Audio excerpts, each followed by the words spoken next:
Avez-vous pensé à la littérature pour améliorer votre français? Il est parfois difficile de comprendre ce qui est dit en français, mais quand on lit le script, tout devient plus clair.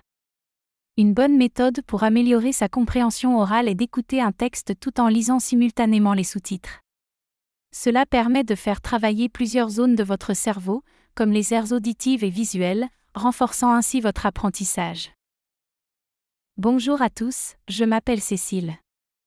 J'enseigne le français depuis plusieurs années et j'accompagne aussi des personnes dans la préparation du DELF. Dans cette vidéo, vous allez pouvoir vous exercer à la compréhension orale et à la lecture à partir de la présentation d'une nouvelle d'Edith Wharton, Kerfol. Nous allons aborder cette œuvre à partir de 5 points: la découverte de Kerfol, le passé sombre du château, la jalousie d'Yves, le procès d'Anne, et la légende continue, suivie d'une conclusion. N'hésitez pas à mettre sur pause, si vous ne comprenez pas un mot. Vous êtes prêts? C'est parti! Chapitre 1: la découverte de Kerfol. C'était un matin brumeux et gris en Bretagne. En me promenant dans la campagne, je suis tombée sur Kerfol, un ancien château en ruine perché sur une colline. Les habitants du village voisin étaient étrangement silencieux à son sujet. Tout ce que j'ai pu obtenir, ce sont de vagues avertissements sur une meute de chiens fantomatiques qui entraient les lieux. Ma curiosité était éveillée, je devais en savoir plus. En m'approchant du château, j'ai senti une atmosphère étrange, presque oppressante. Les murs étaient couverts de lierre, les fenêtres brisées, et le silence n'était interrompu que par le chant lointain d'un oiseau. Kerfol semblait figé dans le temps, gardant jalousement ses secrets. Chapitre 2: le passé sombre du château. En faisant des recherches dans les archives locales, j'ai découvert l'histoire troublante de Kerfol. Il y a des siècles, le château appartenait à Yves de Cornault, un noble riche et puissant, et à sa jeune épouse, Anne de Barrigan.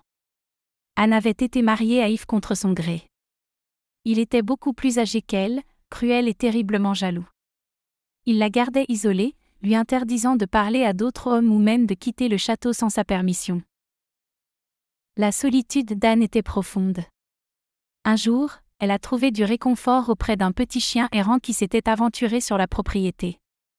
Malgré le désaccord d'Yves, elle a adopté le chien. Peu après, d'autres chiens ont commencé à apparaître, comme attirés par sa gentillesse. Cette meute est devenue sa seule source de joie et de compagnie, allégeant quelque peu le poids de sa vie isolée.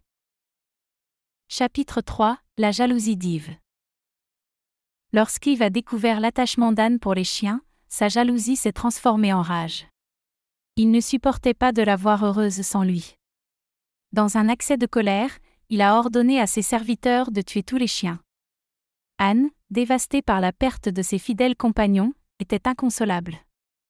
Elle avait perdu les seuls êtres qui lui apportaient du bonheur.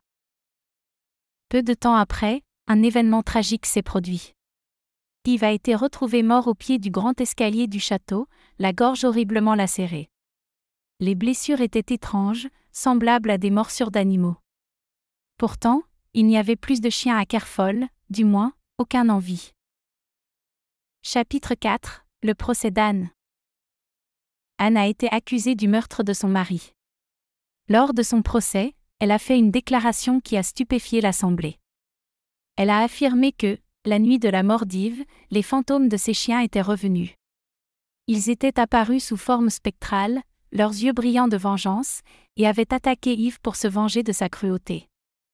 Elle a insisté sur le fait qu'elle n'avait pas tué son mari, que c'étaient les esprits des chiens qui avaient rendu justice. Les juges étaient perplexes. Il n'y avait aucune preuve matérielle pour l'incriminer, ni pour expliquer les blessures mystérieuses sur le corps d'Yves. Finalement, Anne a été acquittée faute de preuves suffisantes. Cependant, sa réputation était ruinée, et elle a passé le reste de sa vie dans la solitude, hantée par les souvenirs de ses compagnons perdus et de son mari cruel. Chapitre 5: la légende continue. Depuis ces événements tragiques, personne n'a osé habiter à Kerfol. Les villageois racontent que, les nuits de pleine lune, on peut entendre les hurlements des chiens fantômes autour du château. Certains prétendent avoir vu leur silhouette errer dans les jardins, comme si elles continuaient à veiller sur Anne ou à chercher une paix qu'elles n'ont jamais trouvée. Debout devant les ruines de Kerfol, ressentant le poids de cette histoire, je n'ai pu m'empêcher de frissonner. Était-ce le vent qui faisait bruisser les feuilles, ou le murmure des esprits du passé? Les légendes ont une façon de perdurer, surtout quand elles sont nées de tragédies si profondes. Conclusion. Kerfol, d'Edith Wharton est une nouvelle qui mêle habilement mystère, surnaturel et drame humain. Elle nous invite à réfléchir sur les thèmes de la jalousie, de la solitude et des conséquences de nos actes. Cette histoire nous montre comment la cruauté peut engendrer des répercussions bien au-delà de la vie des protagonistes. J'espère que cette présentation vous a plu et vous a donné envie de lire cette œuvre captivante.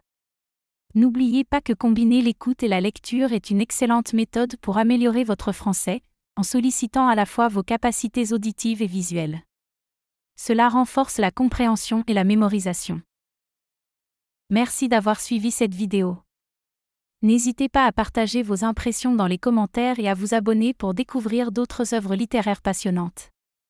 À bientôt pour de nouvelles aventures linguistiques.